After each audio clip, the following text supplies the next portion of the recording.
Shalom saudara-saudari yang dikasihi Yesus Kristus. Perkenalkan, nama saya Delima Tuesday Siagian dari angkatan 2018 PGS dengan NIM 1808282. Di sini saya akan berkhotbah tentang kasih Yesus. Sebelum kita memulai, alangkah baiknya kita berdoa terlebih dahulu. Mari kita bersatu dalam doa. Allah Bapa kami yang bertata di dalam kerajaan surga, terima kasih Tuhan atas berkat yang Kau berikan kepada kami, sungguh amat luar biasa. Tuhan Yesus, sekarang kami mau membaca dan mendengarkan firman-Mu, kiranya Engkau terlebih dahulu menerangi akal pikiran kami agar apa yang disampaikan itu dapat berguna bagi kami, ya Tuhan Yesus, dan kami dapat menerapkannya dalam kehidupan sehari-hari kami. Bapa, berbicaralah Engkau Tuhan, kami siap untuk mendengarkan firman-Mu. Hanya di dalam nama anak-Mu Tuhan Yesus kami berdoa dan mengucap syukur. Haleluya, amin. Shalom saudara-saudara, pertama-tama saya akan membagikan mengenai siapakah Yesus Kristus. Dalam Alkitab terdapat beberapa penjelasan mengenai siapa Yesus Kristus itu. Nah, diambil dari Markus 8 ayat 27 sampai 29 yang mengatakan bahwa ketika Yesus bertanya kepada murid-muridnya tentang siapakah diri Yesus itu sebenarnya, lalu dengan tegas Petrus mengatakan bahwa Yesus adalah Mesias. Jadi penjelasan yang pertama, siapakah Yesus, bahwa Yesus Kristus adalah Mesias.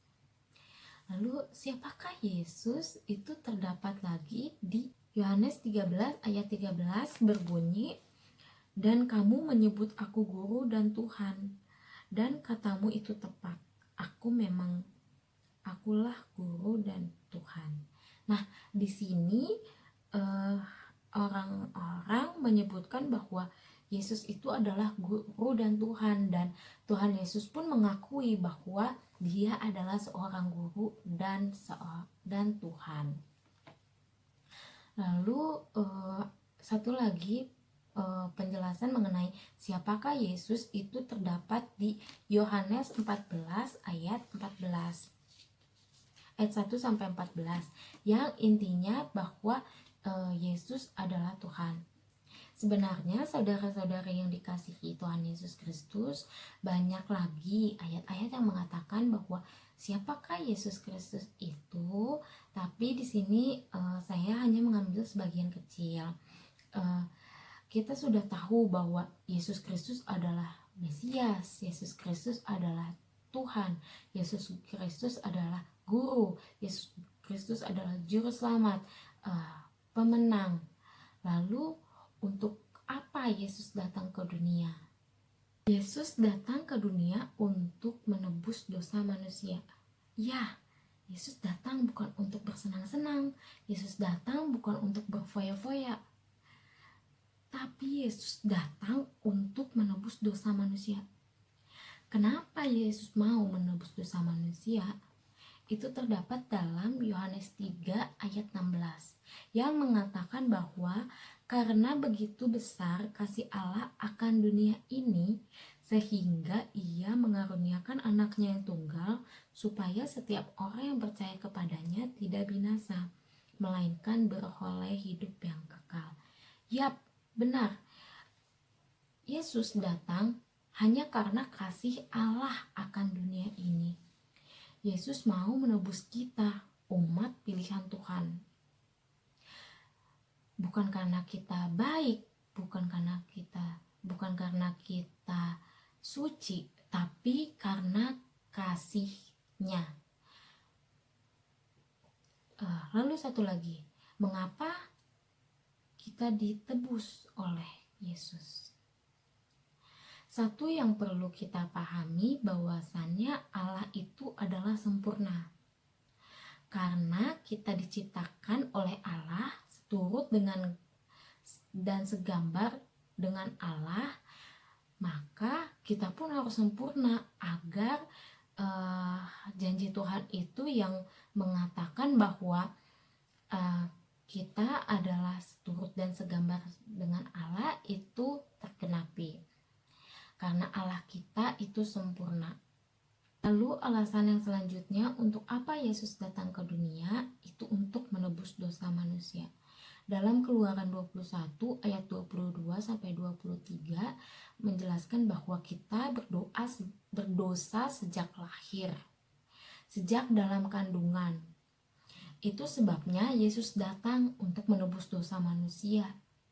Selain itu, karena dosa juga telah memisahkan manusia dengan Allah, sehingga manusia dan Allah tidak terhubung lagi. Hal itu diperkuat terdapat di Roma 3 ayat 23. Maka Yesus datang. Yesus datang sebagai penjamin. Yesus datang sebagai penjamin agar kita bisa masuk ke dalam kerajaan Allah. Yesus datang 2000 tahun yang lalu agar janji Allah tergenapi. Jadi peran Yesus di sini adalah sebagai jaminan keselamatan bagi kita orang percaya. Kembali lagi ke Yohanes 3 ayat 16, karena begitu besar kasih Allah akan dunia ini sehingga ia mengaruniakan Allah mengaruniakan sendiri anaknya yang tunggal untuk menebus kita sebagai umat pilihan Allah yang percaya. Lalu saudara-saudari yang dikasihi Yesus Kristus, bagaimana setelah kita mendapat jaminan keselamatan dari Allah itu, apa yang harus kita lakukan sebagai umat manusia agar Tuhan pun senang gitu dengan kita? Perlu kita ketahui bahwa keselamatan yang diperoleh oleh manusia itu terdapat di Yohanes 3 ayat 16 yang bunyinya sudah disebutkan tadi. Keselamatan tersebut akan datang ketika kita mau percaya atau beriman serta taat kepada Allah, karena dalam Yohanes 3 ayat 16 itu dikatakan bahwa karena begitu besar kasih Allah akan dunia ini sehingga ia mengaruniakan anaknya yang tunggal, Tuhan kita, karena siapapun yang setiap orang yang percaya kepada Allah itu tidak binasa. Jadi kita harus percaya dulu kepada Tuhan agar kita tidak binasa serta memperoleh kehidupan yang kekal dari Allah tersebut. Saudara-saudari yang dikasihi Tuhan Yesus Kristus, mari kita belajar taat. Mari kita belajar untuk mengabdikan diri kita kepada Tuhan. Mari kita belajar dari beberapa ketaatan Yesus Kristus. Matius 26 ayat 39 dikatakan bahwa ia maju sedikit lalu sujud dan berdoa, katanya, "Ya Bapakku, jikalau sekiranya mungkin, biarlah cawan ini lalu daripadaku, tetapi jangan seperti yang ku kehendaki, melainkan seperti yang kau kehendaki." Yesus taat ketika Yesus pun sedang merasa khawatir. Hal ini terjadi ketika Yesus ini akan disalibkan, di mana sampai akhir kekhawatirannya dia pun tetap berserah kepada Bapa. Dia tetap taat, bahkan dia menyerahkan segala apapun yang terjadi ke dalam tangan Bapa. Lalu hal ini pun ditegaskan kembali dalam Filipi 2 ayat 8. Katakan, "Dan dalam keadaan sebagai manusia, ia telah merendahkan dirinya dan taat sampai mati, bahkan sampai mati di kayu salib." Nah, di sini bahkan lebih jelas lagi bahwa sebagai diri manusia, Tuhan Yesus sudah menyerahkan dirinya dan berserah penuh kepada Bapa. Dia menyerahkan segala kekhawatirannya kepada Bapa, sehingga udah Tuhan, aku serahkan hidupku ke dalam tangan-Mu. Lalu saudara-saudara yang selanjutnya kita belajar taat yang diambil dari 1 Korintus 7 ayat 19.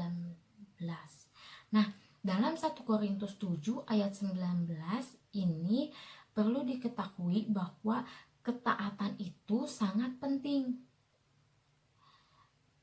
dimiliki. Ketaatan sangat penting dimiliki. Ya, dalam Yohanes 3 ayat 36 dikatakan bahwa barang siapa percaya kepada anak, ia beroleh hidup yang kekal. Tapi barang siapa tidak taat kepada anak, tidak melihat hidup, melainkan murka Allah tetap ada atasnya. Nah, di sini mau menjelaskan bahwa barang siapa percaya kepada anak, ia beroleh hidup yang kekal. Tapi di sini ada kata tapi, berarti yang kalau kita harus percaya berarti kita harus taat. Jadi diketahui bahwa percaya dan taat merupakan sesuatu hal yang berkesinambungan. Tidak bisa percaya tanpa kita taat. Sebagai contoh kayak gini, aku percaya kepada Tuhan tapi aku nggak taat, itu sama aja bohong. Atau aku taat kepada Tuhan Yesus tapi aku nggak percaya sama Tuhan, itu sama aja bohong, dan itu tidak bisa. Jadi bahwa taat dan percaya itu harus berkesinambungan. Setelah kita mengetahui siapa Tuhan, apa jaminannya, apa yang harus kita lakukan, lalu apa tujuan hidup kita, untuk apa kita diciptakan. Perlu kita ketahui bahwasannya kita diciptakan hanya untuk menyenangkan hati Tuhan. Kita diciptakan untuk menyembah Dia, memuliakan Tuhan. Lalu bagaimana kita cara memuliakan Tuhan? Bagaimana kita mengetahui apa tujuan hidup kita di hadapan Tuhan? Mari, untuk mengetahui tujuan hidup kita di hadapan Tuhan, mari kita jalin hubungan dengan Tuhan, sehingga ketika kita bertanya kepada Tuhan, kita dapat mendengar suara Tuhan. Dalam Wahyu 4 ayat 11,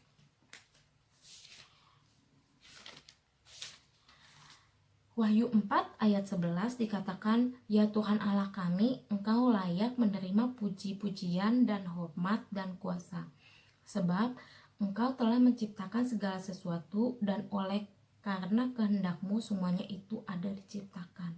Nah, dalam nats ini sudah jelas banget bahwa Tuhan menciptakan kita itu untuk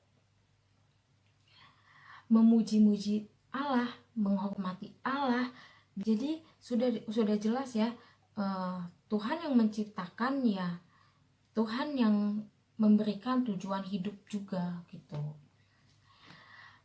Untuk yang mengelola bumi ini itu terdapat di Kejadian pasal 1 ayat 26 sampai 28. Di situ dijelaskan bahwa tujuan hidup kita untuk bertambah banyak dan memenuhi bumi. Ya, untuk selanjutnya, apa tujuan hidup kita? Itu kita dibentuk untuk menjadi keluarga Allah. Terdapat dalam Yohanes 15 ayat 5 yang mengatakan bahwa akulah pokok anggur dan kamulah ranting-rantingnya. Barang siapa tinggal dalam aku dan aku dalam dia, ia berbuah banyak. Sebab di luar aku kamu tidak dapat berbuat apa-apa. Di sini jelas banget bahwa Tuhan Yesus adalah pokok anggur dan kita adalah rantingnya. Berarti dalam satu pohon itu terdapat ranting. Nah, dalam ranting itu yang dikatakan keluarga saling menyatu. Gitu. Allah sangat berharap kita menjadi keluarga Allah, agar kita dapat berbuah dari ranting-ranting tersebut. Lalu apa yang terjadi ketika kita menjadi keluarga Allah? Satu hal yang perlu kita ketahui bahwa ketika kita menjadi keluarga Allah, kita akan dipenuhi oleh Allah. Apapun kebutuhan kita, apapun yang kita inginkan, apapun yang sedang kita butuhkan dalam dunia ini, dalam Filipi 4 ayat 19 berkata, "Aku akan memenuhi segala keperluanmu menurut kekayaan dan kemuliaannya dalam Yesus Kristus." Tuhan Yesus gak ragu-ragu lagi memberikan segala keperluan kita hanya ketika kita menjadi keluarga Allah. Maka ayo kita jadi keluarga Allah. Lalu saudara-saudara yang selanjutnya tentang kesegambaran dan serupa dengan Allah. Manusia diciptakan segambar dan serupa Allah. Itu tertulis dalam Kejadian 1 ayat 26 sampai 28 yang menekankan bahwa Alkitab itu memandang manusia sebagai tubuh, emosi, dan roh. Manusia dibentuk agar serupa dengan Allah, seperti mampu berpikir, mampu berkomunikasi, mencintai, dan lain-lainnya. Allah pun seperti itu. Allah mampu berpikir, Allah mampu berkomunikasi. Contoh Allah berkomunikasi adalah ketika Allah menjawab doa-doa kita. Itu berarti kita sudah berkomunikasi dengan Allah. Seperti yang kita singgung sebelumnya, bahwasannya tujuan manusia hidup adalah menguasai bumi, menyenangkan hati Tuhan, menaati perintah Allah, dan lain sebagainya. Jika demikian, saudara diciptakan segambar dan serupa dengan Allah, maka perbuatlah seperti yang Tuhan ingin, yang Tuhan lakukan gitu. Seperti Tuhan menyebarkan kasih, maka kita pun harus menyebarkan kasih agar kesegambaran dan keserupaan Allah itu tampak dalam diri kita. Nah, di akhir saudara-saudara yang kami kasihi, di akhir mungkin kesimpulan dari khotbah kali ini adalah setelah kita mengetahui bahwa siapa itu Yesus? Yesus adalah Tuhan, Yesus adalah penjamin keselamatan. Apa yang kita lakukan agar kita dapat jaminan tersebut itu adalah dengan iman. Setelah kita memiliki iman percaya kepada Yesus Kristus, lalu kita akan menemukan tujuan hidup kita yang hanya tertuju kepada Tuhan. Nah, setelah kita menerapkan tujuan hidup kita dalam kehidupan sehari-hari, kita melakukan apa yang Tuhan ingin, kita menaati segala perintahnya, itu akan terbentuk gambar dan rupa Allah dalam diri kita. Jadi kenali dulu siapa Tuhan kita, kenali dulu siapa penyelamat kita, miliki iman, miliki tujuan hidup, maka akan terbentuk kesegambaran dan keserupaan dengan Allah. Amin. Mari kita bersatu dalam doa.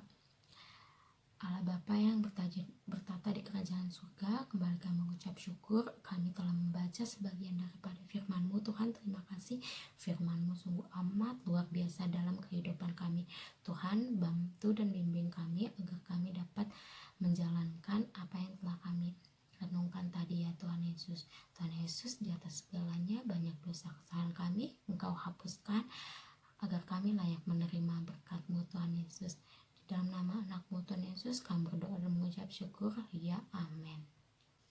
Salam saudara-saudari yang dikasihi, demikian video khotbah dari saya. Tuhan Yesus memberkati.